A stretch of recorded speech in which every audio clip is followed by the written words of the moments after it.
안녕하십니까. 대관장명 철학연구원 교량 이육재입니다. 반갑습니다. 선생님, 우리나라에는 이제 많은 성씨들이 있잖아요. 혹시 네. 성씨에 따라서 지어줘야 되는 이름이 있을지 그게 좀 궁금합니다. 성씨에 따라서 초성을 어떻게 하느냐, 그런 부분이 바로 이제 소리오행, 주음오행의 상극 상생 관계거든요.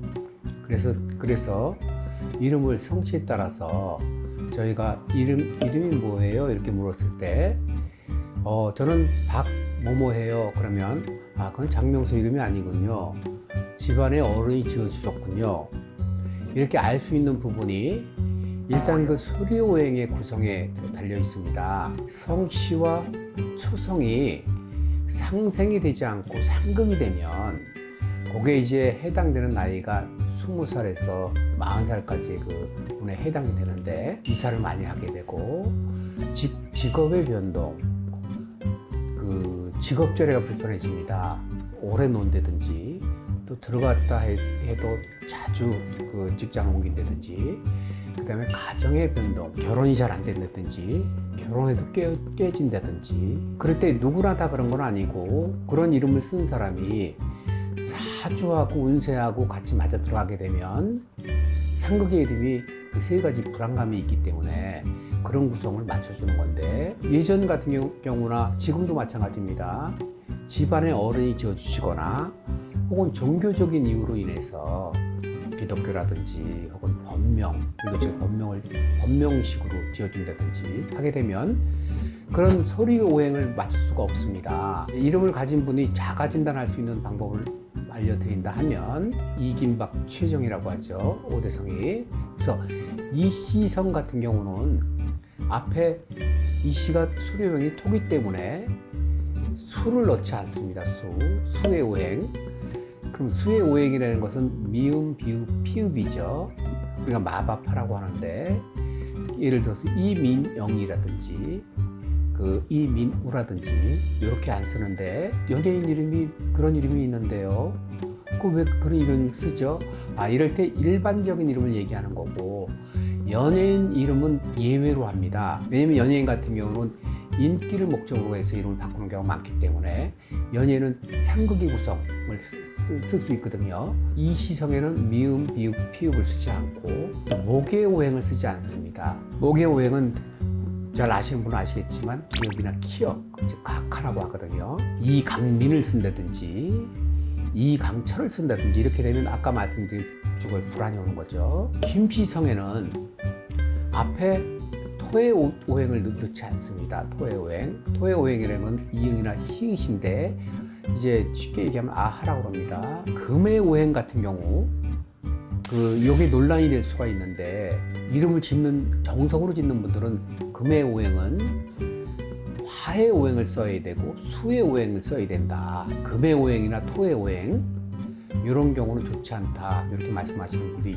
간혹 계시는데, 그거는 그 정확한 이면을 잘 모르고 하시는 그런, 즉 성명학에 대해서 깊이가 깊지 않을 때 그런 말씀을 하시는 거거든요. 그 김시성에는 그 초성에 시읒, 지읒, 치읒, 금을 써주는데 뒤에 어떤 글자를 쓰느냐가 따라서 쓸 수 있느냐 없느냐가 나옵니다. 예를 들어 시읒, 지읒을 써주게 되면 뒤에는 이응이나 시읒, 토의 오행을 써주고, 여기에 정말 중요한 비밀이 하나 있는데, 이런 오행을 써주면서 수리수의 구성을 나쁘지 않는 구성을 해줘야 됩니다. 수리수가 우리가 81수 영동력이라고 해서 80일까지의 수리수가 있는데, 그 이름의 두 글자, 성과 이름의 초성, 성과 이름의 종성, 이름 전체를 합한 숫자를 조합을 해서 우리가 수리수를 만들어내는 그런 성명학적 기법인데요. 그런 것들이 좋아야 그 목금토를 쓸 수 있어요. 그러나 금의 오행이 들어간 다음에 뒤에 수의 오행을 넣어준다든지, 수는 이전에 말씀드렸듯이 미음, 비읍, 피읍이고, 또 금의 오행을 중복을 시킨다든지, 금의 오행은 시읒, 지읒, 치읒입니다. 사자차. 그렇게 해주게 되면 이제 그런 경우는 소리오행의 구성이 좋지 않아서 이름 자체가 아예 못 쓰는 이름이 됩니다. 못 쓴다는 것은 막힘이 있다라고 결실이 적은 거죠. 매사가 불편한 일이 있기 때문에 안 쓰는 거거든요. 박시성도 앞에 이응, 토의 오행을 쓰지 않습니다. 그러면 내가 박연서다 이렇게 쓰면 그거는 이건 장명소 이름이 아니구나. 즉 성명학적 논리가 들어가지 않는 이름이니까 옷에 맞는 옷을 입고 평생을 사는 게 아니라 내 몸에 맞지 않는 옷을 입고 그냥 나도 모르는 사이에 평생 사는 거거든요. 그러면 귀함이 없죠. 대접받는 게 없고 사랑받는 게 없고 인정받는 게 없게 되겠죠. 박시성 같은 경우는 이응 히읗이를 갖다 하면 이거는 장명가 이름이 아니다. 성취에 따라서 이김박만 돼도 벌써 이렇게 되는데 최시성, 정시성 마찬가지로 성에 따라서 써야 될 초성, 쓰지 않아야 될 초성이 있는 거거든요. 이제 최씨 같은 경우는 앞에 화해오행을 안 씁니다. 화해오행은 나다라타라고 해서 니은, 디귿, 리을, 티귿을 안 씁니다. 최나연 이렇게 쓴다든지 그러면 최나연 그러면 이름이 예쁘지 않아요? 이렇게 될 때 그거는 성명학적인 그런 구성과 요소가 들어간 게 아니라 이름이 그 좋은 글자 예쁜 글자를 써서 이름을 지어주는 거거든요. 그래서 최시성엔 앞에 나다라타를 쓰지 않는다. 그러나 초성을 금해오행을 쓸 수 있고 수해오행도 쓸 수 있습니다. 수해. 그러니까 최시성에서는 화해오행이나 목해오행, 기억 요걸 좀 피하면 좋겠고 정시도 같습니다. 같은 금해, 소리오행이 금해오행이기 때문에 화라든지 목을 쓰지 않거든요. 그래서 이 동영상을 보시는 분께서는 자기 이름을 굳이 무료간명이라든지 간명하지 않고 내 이름의 그 초성, 종성은 잘 맞아 있나 할 때 이 오행을 살펴보시면 이건 장명소 이름이구나, 장명소 아닌 이름인가 이걸 알 수 있고 평생을 나에게 맞춤 옷을 입고 사느냐 남의 옷을 입고 사느냐 이 결과 차이는 상당히 큽니다. 그래서 지금 질문하신 대로 그 이김박, 최정, 중요성 씨의 그 오행에 대한 그 말씀을 드렸지만 이에 따라서 우리나라 성이 300여 가지 성이 있는데 성씨에 따라서 초성, 종성이 어떻게 연결되느냐에 따라서 인생에 그 미치는 영향이 적지가 않다. 거기에 사주 운세가 보태지게 되면 아주 쉽게 갈 일을 복잡하게 갈 수 있기 때문에 이름을 이렇게 가려지는 건 아주 중요하다 이런 생각이 듭니다. 교회나 절에서 주는 이름을 그대로 써도 상관이 없을까요? 장명소 이름만 무조건 좋은 이름이다 이게 아닙니다.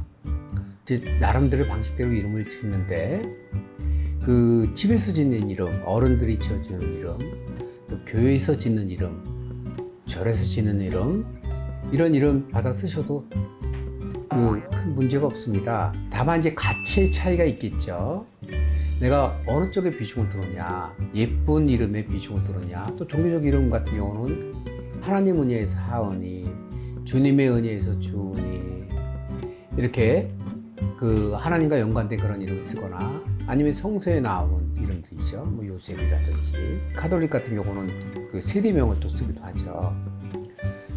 불교 쪽에서는 이제 주로 법명같이 이름을 많이 짓죠. 여기서 이제 조금 신경 써야 될 부분이 이렇게 그 절에서 짓는 이름 같은 경우는 보통 보면 그 사주를 넣어서 이름을 짓는 것 같지만 그냥 법명식으로 짓는 이름이 조금 많이 있습니다. 그래서 그 주지 스님이라든지 이런 분들이 신도들이 막 부탁을 하면 진실한 신심 있는 신도들이 부탁을 하면 그 부탁대로 지어주는 경우가 있거든요. 그래서 기독교 이름은 차라리 어떤 뜻을 갖거나 종교와 연관된 이름을 지어서 좋은데 불교 쪽은 좀 애매한 경우가 있어요. 그게 이제 법명도 아니고 속명도 아니고 그런 부분이 있어서 그래서 이름을 받아 쓰는 건 소신껏 쓰시면 좋고요. 그러나 투자가 되는 이름이 있고 투자가 안 되는 이름이 있죠.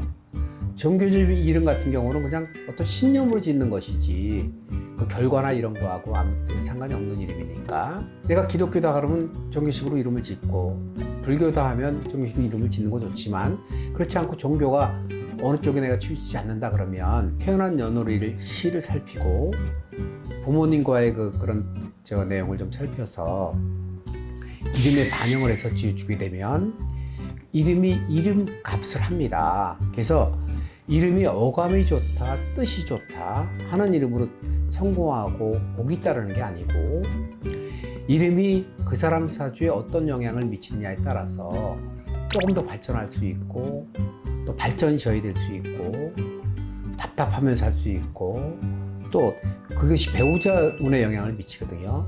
좋은 배우자와 인연이 되느냐 또 내가 불편한 배우자의 인연으로 인해서 내가 중간에 그 화곡을 맞느냐 이런 것들이 그 나중에 보면 숨어있는 기운에 이름이 들어있으니까 종교적 신념이 투철하지 않다 하면 사주를 보고 지어준 이름 즉 공이 들어간 이름이 훨씬 출발점, 인생 출발점에 있어서 유리한 고지를 가지고 다닐 수 있습니다. 이름에 담긴 기원이 있지 않습니까? 그러니까 건강해라, 네가 성공해라, 네가 잘 되라 이런 기원이 있는데 그 기원이 뜻이나 종교적 신념보다는 사주학적 구성에 맞도록 이렇게 지어주게 되면 거기에 따른 공이 들어가 있다. 자기 종교적 신념이 아주 투철하지 않다 하면 이러한 성명학적 논리를 한번 참고를 해서 이름에 공이 들어갔으면 좋겠다 하는 게 저의 생각이고요. 아까 말씀드린 대로 기독교식으로 짓는 이름은 나쁜 이름이고 불교식으로 짓는 이름은 좋은 이름이고